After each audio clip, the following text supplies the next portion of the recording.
Welcome to Session 3. I want to thank you for taking the time to watch us. We are discussing church revitalization. I don't consider myself an expert on church revitalization.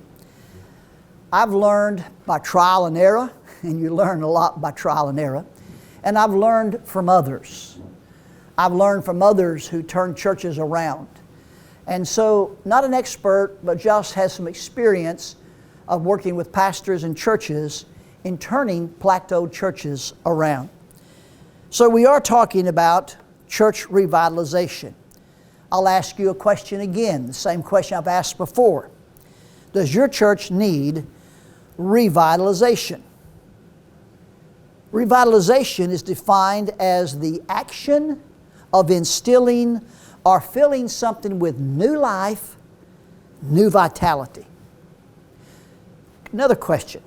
Does your church need more interest, more enthusiasm in reaching and teaching people for Jesus? Does your church need enthusiasm or maybe a new focus when it comes to reaching your community for Jesus Christ?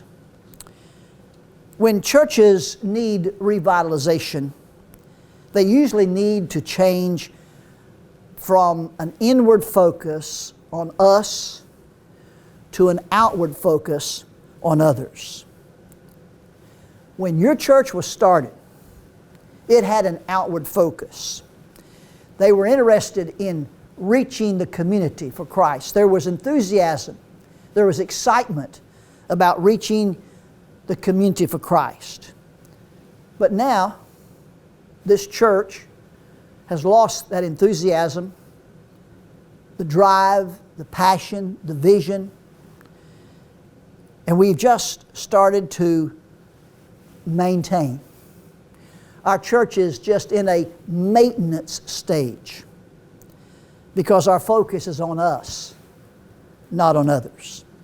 And that's why you hear our church members say, my church, my Sunday school lesson, my room, my parking space, who got my pew? I want to recommend a book to you. It's a small book. I preached a series on Sunday morning through this book. We even taught it in Sunday school. We had to adapt it, of course. We took the material. Some people purchased the book, and we had a great time. It's entitled, I Am a Church Member by Tom Rainer. Easy reading book. It's discovering the attitude that makes the difference. Discovering an attitude that makes the difference. And he refers to, a lot of church members have a country club church mentality. If you belong to a country club, you pay your dues. And you expect the swimming pool to be clean. You expect the golf course to be well groomed because you pay your dues.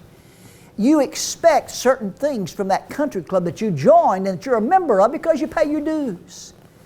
Well, sometimes when churches get so inward focused, we take that attitude that my church is all about me. And my church is here for me.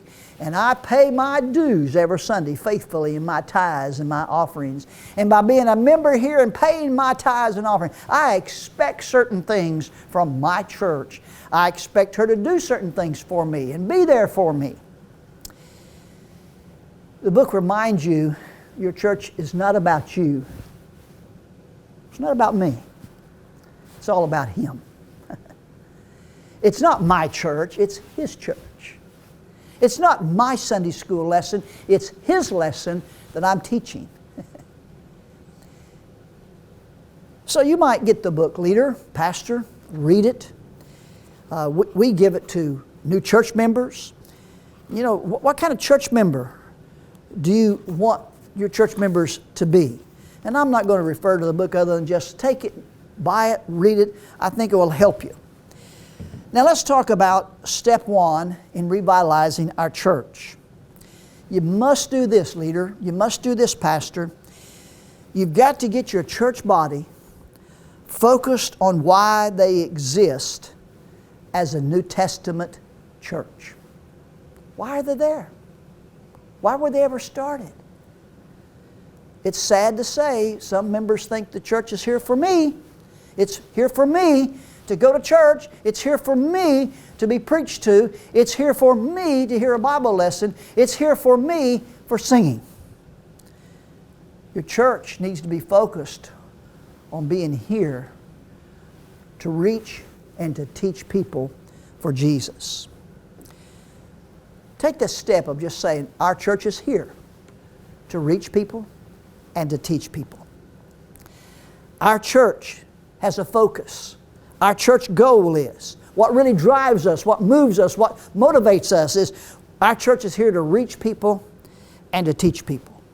And this will help you change from such an inward focus on me and my to a focus that's outward on others. Did not Jesus, did not the early disciples, the apostles, their focus was not on themselves, but on others. What is the Great Commission? Reaching your community. Great commandment, love God, love others. It's all about others. Jesus came and taught us in Scripture that He came not to be served, but to serve others. The Bible tells us in very clear in Scriptures, Jesus gave up the glories of heaven to come to this earth, to be obedient to the Father, to serve the Father, to die and suffer, not for Himself, but for us. He was a great example of what it was like to be a servant. What was He teaching when He washed the disciples' feet? About service and ministry. Let's get our church focused on why we are here. Everything we do in our church must be under the purpose of reaching people and teaching people. Take that, use that as your purpose, your focus. And after we change our focus from an inward focus to an outward focus, you'll start looking more into your community to share the gospel. When we start focusing on reaching and teaching people for Jesus, it's amazing what it does to us. So first, get your church going the same way, on the same purpose, same focus, reaching and teaching people for Jesus. The second thing I think is real easy to do, it's that low-hanging fruit. That apple close to the ground, pluck it off, it's easy to get, tastes good. Oh, it's good. Low-hanging fruit. It's profitable. Step 2 is leadership needs to create a greeter's ministry. There is an abundance of free information on creating a greeter's ministry, many books, many training videos. I've also made available for you in this video here the greeter's training manual that we developed and we have used in our church. And you can download it, this information, and I think it's about 5 pages. We prepared it. You can download it by simply following the instructions on the screen. And it's just for you to use any way you want to. A greeter's ministry will never take off unless a pastor is convinced of the importance of a greeter's ministry. And I want to share with you how I realized the value of a greeter's ministry. Now, most of our churches have 1 or 2 men or women that has taken on themselves to stay at the door and say, good morning, good evening, hello, hi, welcome. And we're going to use them, and I'll talk about that. When my family would take vacations, we tried to attend Sunday school and church when possible. And when I would tell the kids we're going to attend Sunday school, that did not thrill them. They didn't mind going to church with us at a new church where they've never been before, mainly because they stayed with us. Have you ever had a husband and wife go to a church for the very first time and they're by themselves? They go to a church and the first thing the church does is, hey fella, you come with us to the men's group, men's class. Lady, you come with us to the ladies' class. The only person I knew in that church was my wife. And what did you do? You took her one way, me another way, and put me in a room with total strangers. Sometimes you feel better if it's just your husband and your wife with you here. Well, my kids would say, let's go to church. Let's not go to Sunday school. I'd say to them, Why don't you want to go to Bible study? I wanted to go because I wanted to see what they were doing. I wanted to learn from others. I wanted to go to Sunday school myself instead of teaching a class. But the kids would say to me, here's why we don't want to go, Dad. We don't know anyone. We don't know where to go. We don't know what the class is like.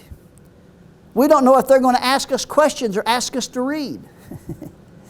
And over the years, we've had some great experiences visiting churches for the first time and Sunday school for the first time. I must admit, we've had some bad experiences that made us say, we don't ever want to go back to that church again. We'd get into the car, they'd say, whew, never again there. But let me make this clear.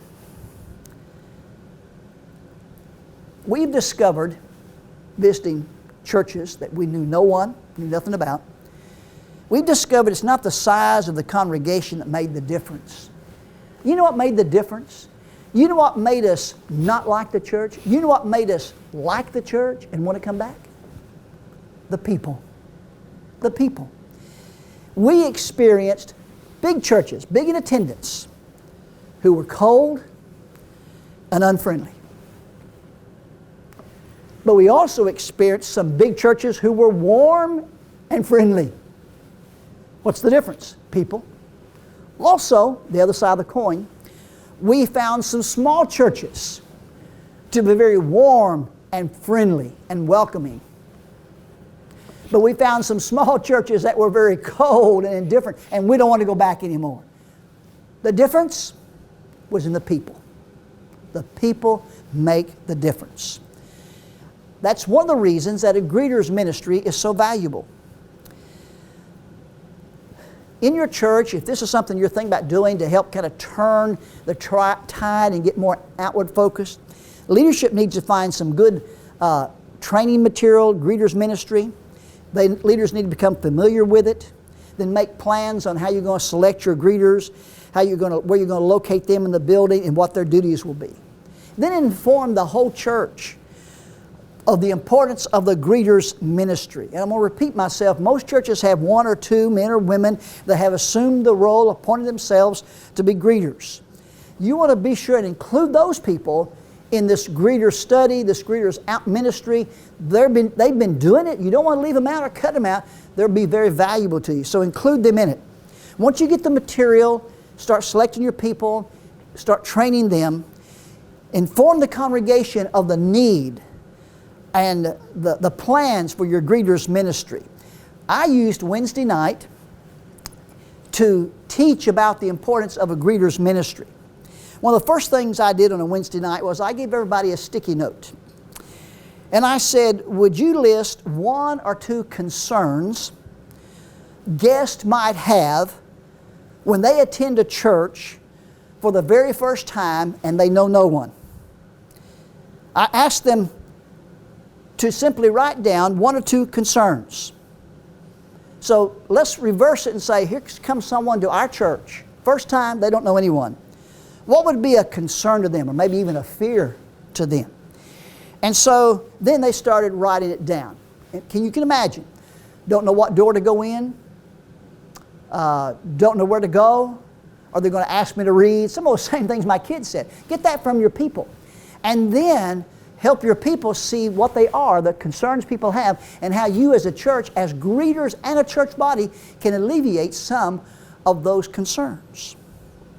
Then I would ask them on another Wednesday night, which would you attend first, Sunday school or church? If you were on a vacation and you were going to go to a church for the first time, which would you do first? And most of them said church, because it's non-threatening. You know where the front door is, okay? And so we talked about all the difference. They would rather go to church first instead of Sunday school. Then I said, what can we do in our church with our greeters ministry and with your involvement to alleviate any of those concerns that we have about going to Sunday school versus church? Because we're trying to turn our church around. We're wanting our church to become a loving and caring, outward-focused church. Greeters ministry is a good step. Now, the greeters ministry is valuable to help the first-time guest and returning guest. And also, I think it sets the stage Well, your church members, when they arrive, sometimes they arrive very sour looking. And a friendly greeting, good morning, good morning, hi, hello there, come on in, glad to see you today. Well, that makes them feel a little better. I did this a few times, and you may not want to do this, but I'll share an idea with you. I got it from someone else. I asked a family, a man, his wife, and 3 children, to visit a church on a Sunday morning that I had already located. I gave them money to buy gas and buy their lunch. I asked them to visit that church, Sunday school, Bible study, worship, and I wanted them to come up with some good ideas about what you could learn from them. And as they went to do that, they would fill out a little questionnaire I had, such things as, was there guest parking? Who first greeted you? Did you know what door to go to? How was the signage in your church? Just several things they would fill out.